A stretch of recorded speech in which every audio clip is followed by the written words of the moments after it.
जी सजनों ते जी मेरे मित्रों ते जी माड़े ग्राइयों, उम्मीद है सारे दोस्त खैरियत नाल हो गए। अज साडे नाल मौजूद ने बाबा मलक मुहम्मद शबीर साहब। ते बाबा मलक मुहम्मद शबीर साहब आलम साहब दे इंतहाई ज़बरदस्त किस्म के फैन ने, लेकिन बाबे कोलों असी पहले सुनांगे पुराने दौर दीयां गल्लां ਜਿਹੜੀਆਂ कि अज कल सानू सुनन नूं नहीं मिलदियां कि अज तो 50 साल की पहले जिंदगी किस तरह की सी ते जिहड़ी अज कल की असी जिंदगी गुजारने हैं पे वो जिंदगी किस तरह की सी। यह भी मलक शबीर सानू अज दसेगा। उस तो बाद मलक शबीर तुहानू बगैर साज़ां तो आलम लोहार दा मिर्ज़ा भी सुनाएगा ते बगैर आवाज़ां तो तुहानू जनाबे वाली हीर वारिस शाह भी सुनाएगा। ठीक है, तो आओ हुण गल करने मलक शबीर साहब नाल। ते पहले इहदे कोलों सुनने पहला दौर ते हुण दे दौर विच की फर्क इन्हें वेख्या ते किहड़ा रंग वेख्या। जी बाबा मलक शबीर साहब की हाल है? असी कीती 4 रुपये दिहाड़ी। अच्छा, 4 रुपये दिहाड़ी कीती है अज तो 60 साल पहले। 60 साल पहले 4 रुपये दिहाड़ी कीती है। 4 रुपये नहीं तन मुकदे उस दौर च, जेड़ा हुण हज़ारां दा नहीं पता लग रहा की बन रहा हज़ारां दा। फिर असी पिंड च बरातां आउंदियां हन, उसले रात रखते सां। अज तो 60 साल पहले रात रख के जिन्ने भाई हुंदे सन, एक भाई की बच्ची की शादी हुंदी सी, 4 भाई जड़े ने वो बरात एक रात सारे रखते हैं। खाना जड़ा सी साडा उस दौर चो देसी घ्यो सी। देसी घ्यो दे नाल या गोश्त मोटा कट्टे दा या जलेबी या हलवा, होर कोई शै नहीं थी हुंदी। हुण मतलब खाने जेड़े अगे आ गए ने उन्हां दी असीं तमीर नहीं कर सकते किन्ने को खाने आ चुके ने। उस दौर चो पिंड दे विच बरात आउणी, सारे पिंड ने इकट्ठियां हो जाना। सब पिंड ने उस घर दे विच चावल, उस घर दे विच गुड़, सारियां ने घ्यो भी इकट्ठा करके दे जाना। देसी बई सवेरे बरात आउणी, 2 दिनां नूं तेनूं लंगर पानी पूरा दिओ।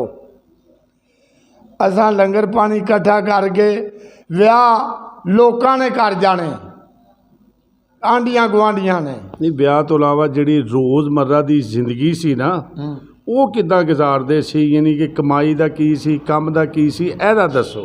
रोज़ दी जिंदगी ये सी, असी मतलब खांदे की सी? खांदे असी सिर्फ घ्यो नाल बोड़वे नाल रोटी खानी, दही नाल रोटी खानी, दुध नाल रोटी खानी।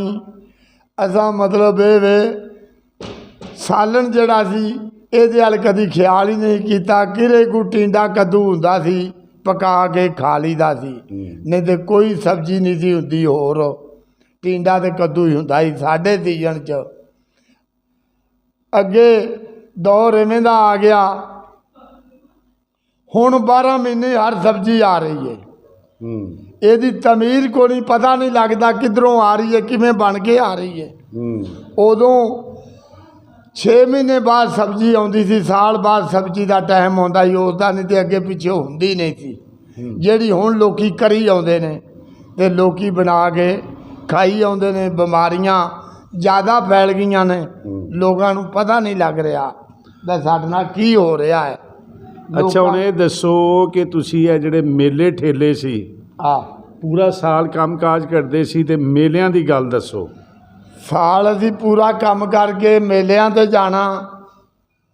सब पिंड ने पैदल, साडे तो मेला दूर हुंदा सी कोई 4-5 मील ते मेला। असी पैदल जाना, पैदल आउणा, 1 रुपया लैके जाना। मेले ते जलेबी भी खानी, मेले उत्ते हर चीज़ खानी, बेर भी खाना। मतलब हर क्वालिटी खानी तो फिर 8 आने बच जाने, 8 आने दे विच रज जाना। ਅੱਛਾ ਅੱਛਾ ਹਾਜੀ ਆਲਮ ਲੋਹਾਰ ਸਾਹਿਬ ਨੂੰ ਸੁਣਿਆ ਕਦੀ ਜ਼ਿੰਦਗੀ 'ਚ? आलम लोहार नूं सुनिया बड़ा जिंदगी च, विचों विचों लोहार आ रहा है, याद है सानू, पर असी मुड़ के बचपन च बड़ा शौक सी, हुण बुढ़े हो गए हाँ, हुण शौक जिहड़ा वो नहीं, तो विचों विचों असीं गल्लां सुणा सकने हां लोहार। ਉਹ ਹੀ ਸੁਣਾਓ, ਉਹ ਹੀ ਸੁਣਾਓ। उस आख्या मिर्जा मासी कोल जांदा है, लै सलाम दुआ, मासी सिर मूँह चुम के लैंदी नाल सीने दे ला। ਉਹ ਪਲੰਗ ਭਵਾਂਜੀ ਭਾਣਜਾ ਉਹਨੂੰ ਲੱਗੀ ਗੱਲ ਸੁਣਾਣ, ਵੇ ਢੁਕੇ ਚੰਦੜ ਮਾਣੀਏ ਵੱਡੇ ਉਹ ਜਵਾਨ, ਉੱਠ ਕਿਸੇ ਨਹੀਂ ਵੇਖਣਾ ਮਤ ਹੋ ਜਾਏ ਬੜਾ ਵਿਧਾਨ। ਲੁਹਾਰ ਆਂਦਾ ਹੈ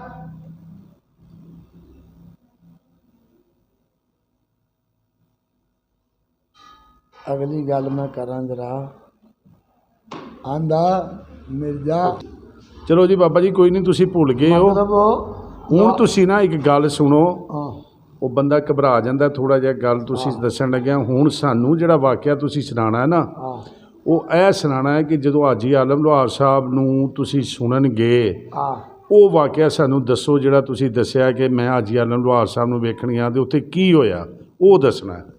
ਇਹੋ ਹੀ ਮਤਲਬ ਲੁਹਾਰ ਦੀ ਭੱਠੀ ਵਾਲੀ ਗੱਲ। ਹਾਂ ਇਹ ਦੱਸ ਦਿਓ। ਮਤਲਬ ਇਹ ਵੇ ਲੁਹਾਰ ਦਾ ਠੇਠਰ ਆਇਆ ਇੱਥੇ ਬਾਬੇ ਬਾਦਸ਼ਾਹ ਦੇ ਮੇਲੇ ਤੇ, ਅਸੀਂ ਗਏ ਨਾਲ,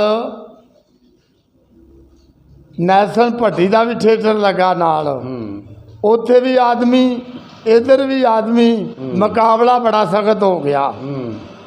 ਉੱਥੋਂ ਕੋਈ 2 ਵਜੇ ਲੋਕ ਛੱਡ ਕੇ ਭੱਜ ਗਏ, ਲੁਹਾਰ ਗੱਡ ਕੇ ਖਲੋ ਰਿਹਾ ਉੱਥੇ। ਅਜ਼ਾਨਾਂ ਵਾਲੇ ਜਾ ਕੇ ਠੇਠਰ ਉਹਦਾ ਖਾਲੀ ਹੋਇਆ, ਦੁਨੀਆ ਧੰਮਾ ਪੈ ਗਈ ਇੱਧਰੋਂ ਛੱਡ ਕੇ ਹਰ ਚੀਜ਼ ਨੈਸਨ ਭੱਟੀ ਤੋਂ। ਇਹਨੇ ਮਤਲਬ ਇਹ ਵੇ ਇਹਨੇ ਗੁਲੂਕਾਰ ਲਿਆਂਦੇ ਸਨ, ਪਰ ਉੱਥੇ ਫੇਲ ਹੋ ਗਿਆ, ਲੁਹਾਰ ਉੱਥੇ ਕਾਮਯਾਬ ਹੋ ਗਿਆ। ਪੂਰੀ ਰਾਤ ਗਾਉਂਦਾ ਰਿਹਾ, ਪੂਰੀ ਰਾਤ ਗਾਉਂਦਾ ਰਿਹਾ, ਪੂਰੀ ਰਾਤ ਲਾਈ ਉਹਨੇ ਉੱਥੇ। ਤੇ ਅਨਾਇਤ ਭੱਟੀ ਦੇ ਬਾਕੀ ਨੈਤ ਭੱਟੀ ਹਰੀ 2 ਵਜੇ 1 ਵਜੇ ਬੰਦ ਹੋ ਗਏ ਤੇ ਚੁੱਕ ਕੇ ਪਟਾਰੀਆਂ ਤੇ ਰਾਏ ਹੋ ਗਏ। ਅੱਛਾ ਅੱਛਾ, ਇਹ ਚੁੱਕ ਕੇ ਪਟਾਰੀਆਂ ਰਾਏ ਹੋ ਗਏ। ਉਹਨਾਂ ਕਿਹਾ ਸਾਡੀ ਪੇਜ ਤੇ ਹਾਜੀ ਆਲਮ ਲੋਹਾਰ ਕੱਲਾ ਉੱਥੇ ਗੱਜਦਾ ਹੀ ਉੱਥੇ ਗੱਜਿਆ, ਉੱਥੇ ਬਾਂਗਾਂ ਵਾਲੇ ਦਿਨ ਚੜ ਗਿਆ ਵਿੱਚ ਹੀ। ਅੱਛਾ ਹੁਣ ਇਹ ਦੱਸੋ ਕਿ ਹੀਰ ਵਾਰਿਸ ਸ਼ਾਹ ਦੇ ਕੋਈ 2 ਬੋਲ ਸੁਣਾਓ ਤੇ ਫਿਰ ਵੀਡੀਓ ਸੀ ਦੀ ਐਂਡ ਕਰੀਏ। ਆਉਂਦੇ ਨੇ ਉਹ ਵਾਰਿਸ ਸ਼ਾਹ ਦੇ ਨਹੀਂ, ਇਹ ਸੀ ਹੀਰ ਰਾਂਝੇ ਦੀ ਗੱਲ ਕਰਨੀ ਹੈ, ਜਿਹੜੀ ਪੜ੍ਹੀ ਲਿਖੀ ਗੱਲ ਹੈ। ਕਰੋ ਜਿਹੜੀ ਵੀ ਹੈ। ਅੱਛਾ, ਰਾਂਝਾ ਜੰਮਿਆ ਤਖਤ ਹਜ਼ਾਰੇ, ਖੁਸ਼ੀ ਹੋਈ ਭਾਈਆਂ ਤੇ ਜੱਗ ਤੇ। ਜਿਸਲੇ ਰਾਂਝਾ ਜਵਾਨ ਹੋਇਆ, ਭਾਈਆਂ ਨੇ ਭੋਏ ਵੰਡ ਦਿੱਤੀ, ਵਿੱਚ ਮਾਰ ਬੂਟੇ ਨਹੀਂ ਕਰੂ ਤੇ ਦੱਬਦੇ ਨਹੀਂ। ਕੰਨਾਂ ਟੁੱਟਿਆਂ ਵਾਲੇ ਸੰਡੇ ਦਿੱਤੇ, ਜਿਹੜੇ ਫੇਰਾ ਇੱਕ ਨਹੀਂ ਆਮਦੇ ਨਹੀਂ। ਰਾਂਝੇ ਦੀ ਭਰਜਾਈ ਲੈ ਕੇ ਗਈ ਰੋਟੀ, ਲੈ ਵੇ ਰਾਂਝਿਆ ਖਾ ਰੋਟੀ। ਰਾਂਝੇ ਰੋਟੀਆਂ ਥੁੱਲੀਆਂ ਸੜੀਆਂ ਦਾ, ਲੈ ਜਾ ਰੋਟੀਆਂ। ਆਂਦੀ ਜਾ ਕਿਤੇ ਹੀਰ ਦੀਆਂ ਪੱਕੀਆਂ ਖਾ। ਰਾਂਝਾ ਟੁਰ ਪਿਆ ਵੱਲ ਚਨਾਹ ਦੇ, ਜਿੱਥੋਂ ਸਾਰੇ ਲੋਕ ਪੈ ਲੰਘਦੇ ਨਹੀਂ। ਉੱਥੇ ਜਾ ਕੇ ਲੁੱਟਣ ਨੂੰ ਆਂਦਾ, ਮੈਨੂੰ ਪਾਰ ਲਗਾ ਦੇ। ਉਹ ਆਂਦਾ ਪੈਸੇ ਲਿਆ। ਉਹ ਆਂਦਾ ਮੇਰੇ ਕੋਲ ਪੈਸਾ ਨਹੀਂ ਹੈਗਾ, ਲੋਈ ਗਹਿਣੇ ਰੱਖ ਲੈ। ਉਹਨੇ ਆਖਿਆ ਕਿ ਲੋਈ ਚੱਲ ਦੇ ਦੇ। ਉਹਦੀਆਂ ਬੀਬੀਆਂ 2 ਨਹਿਰੋਂ ਪਾਰ ਖਲੋਤੀਆਂ। ਉਹਨੇ ਕਿਹਾ ਬੰਦਾ ਥੱਕਿਆ ਟੁੱਟਿਆ ਆਇਆ ਹੈ, ਜਵਾਨ ਬੰਦਾ ਹੈ, ਇਹਨੂੰ ਰਾਂਝਾ ਚੱਲਿਆ ਤਖਤ ਆਪਣਾ ਵੱਲ ਚਨਾਹ ਦੇ, ਜਿੱਥੋਂ ਸਾਰੇ ਲੋਕ ਪੈ ਲੰਘਦੇ। ਜਾ ਕੇ ਹੀਰ ਦੇ ਬਾਗ ਦੇ ਵਿੱਚ ਜਾ ਸੁੱਤਾ। ਹੀਰ ਆਖਦੀ ਅਲਫਾਓ ਸਹੇਲੀਓ ਮੇਰੀਓ ਨਹੀਂ, ਮੇਰੀ ਪੀਂਘ ਹਿਲਾ ਰਿਓ ਠੱਲ ਕੇ ਨਹੀਂ। ਸੁੱਤਾ ਆਦਮੀ ਛੇਜ ਦੇ ਨਜ਼ਰ ਆਇਆ, ਉਹਦੀ ਖਬਰ ਲਈਏ ਜਰਾ ਚੱਲ ਕੇ ਨਹੀਂ। ਫੜੋ ਸ਼ੂਸ਼ਕਾ ਤੋੜ ਦਿਓ ਹੱਡ ਗੋਡੇ, ਜਰਾ ਜੀਵੀ ਤੇ ਥੱਟਣਾ ਚੱਲ ਗਏ ਨਹੀਂ। ਲਓ ਜੀ, ਇਹ ਸੀ ਜੀ ਮਲਕ ਸ਼ਬੀਰ ਸਾਹਿਬ ਦਾ ਮੁਕੰਮਲ ਦਾਸਤਾਨ। ਉਮੀਦ ਹੈ ਤੁਹਾਨੂੰ ਪਸੰਦ ਆਈ ਹੋਏਗੀ। ਤੇ ਮਲਕ ਸ਼ਬੀਰ ਸਾਹਿਬ ਵੇਖਣ ਵਾਲਿਆਂ ਨੂੰ ਤੁਸੀਂ ਕੁਝ ਕਹੋਗੇ? ਹੁਣ ਕੀ ਕਹਿਣਾ, ਜੇ ਮੇਰੀ ਵੀਡੀਓ ਪਸੰਦ ਆਵੇ ਤੇ ਸਬਸਕ੍ਰਾਈਬ ਕਰੋ ਚੈਨਲ ਨੂੰ। ਤੁਹਾਡੇ ਪਸੰਦ ਆਵੇ ਮੈਨੂੰ ਫੇਰ ਕਰੋ ਜੀ। ਠੀਕ ਹੋ ਗਿਆ। ਤੇ ਉਮੀਦ ਹੈ ਵੀਡੀਓ ਤੁਹਾਨੂੰ ਜ਼ਰੂਰ ਪਸੰਦ ਹੋਏਗੀ। ਬਾਬੇ ਸ਼ਬੀਰ ਨੂੰ ਪਸੰਦ ਆਵੇ ਤੇ ਇਹਨੂੰ ਕਮੈਂਟਸ ਵੀ ਕਰਨੇ ਨੇ। ਔਰ ਮੈਨੂੰ ਕਾਲ ਕਰਕੇ ਵੀ ਦੱਸਣਾ ਹੈ ਤੇ ਇਹਦੇ ਕੋਲੋਂ ਤੁਹਾਨੂੰ ਪੁਰਾਣੀਆਂ ਬੜੀਆਂ ਗੱਲਾਂ ਅਸੀਂ ਤੁਹਾਨੂੰ ਸੁਣਾਵਾਂਗੇ। ਮਿਲਦੇ ਹਾਂ ਨਵੀਂ ਵੀਡੀਓ ਦੇ ਨਾਲ। अस्सलाम वालेकुम।